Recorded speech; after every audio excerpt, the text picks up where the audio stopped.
Kalau kata pepatah, tak ada manusia yang hidup sendiri di dunia ini. Betul sekali. Kita memang perlu orang lain untuk bertukar pikiran, mendapatkan dukungan, dan menguatkan langkah. Di dunia bisnis, manusia itu seperti rantai, mengandalkan hubungan dengan customer, supplier, atau partner untuk bisa bertahan. Namun, disinilah muncul paradoks. Kadang kita terlalu bernafsu menjaga hubungan dengan cara mengalah terus-menerus, bahkan sampai menjilat demi kelangsungan usaha. Seperti orang yang selalu bilang iya pada semua permintaan pelanggan, padahal hatinya sudah nyesek. Dan jangan sampai kita jadi seperti itu. Dokter bisnis sering bilang, hindari ketergantungan berlebihan ke satu sumber saja. Misalnya, hanya punya satu customer utama. Bayangkan saja, kalau dia tiba-tiba pergi atau berpindah ke pesaing, usaha kita bisa langsung ambruk. Sama halnya dengan supplier. Kalau hanya mengandalkan satu sumber dan dia kehabisan stok atau ada masalah logistik, wah, bisnis kita pasti kena imbasnya. Strategi diversifikasi customer dan supplier bukan sekadar jargon loh. Ini filosofi yang bermanfaat. Seperti punya payung lebih dari satu, kalau satu bocor masih ada cadangan. Seringkali kita betah banget di zona nyaman. Entah karena malas repot atau takut perubahan. Tapi hati-hati ya, zona nyaman bisa jadi jebakan yang bikin kita terlena dan terlambat tanggap dengan persaingan.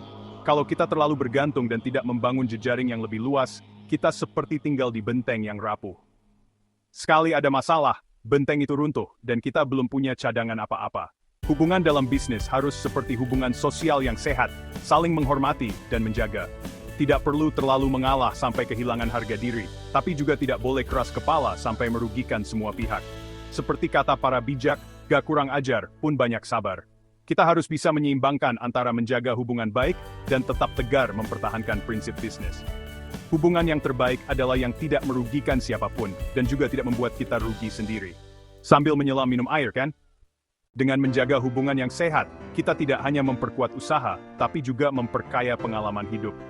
Ketergantungan memang nyata dan manusiawi, tapi jangan pernah biarkan itu menghilangkan kebijaksanaan dan kemandirian kita. Kalau ada orang yang terlalu bergantung dan mengalah demi satu hubungan bisnis, dia bukan pejuang, melainkan budak. Dan budak hanya punya pilihan dua, tunduk atau hancur. Jadi, dalam usaha dan hidup, jadilah bijak. Bangun jaringan yang luas, jaga harga diri tanpa melupakan etika. Karena hubungan yang sejati adalah yang memberikan ruang tumbuh, bukan yang mengikat mati. Apakah Anda pernah mengalami situasi di mana terlalu tergantung pada satu sumber membuat bisnis jadi rapuh? Bagaimana cara Anda menjaga keseimbangan antara hubungan dan kemandirian? Yuk, bagikan cerita dan pendapat Anda di kolom komentar. Walau kita saling membutuhkan, yang penting jangan sampai jadi budak keadaan. Sampai jumpa di video selanjutnya.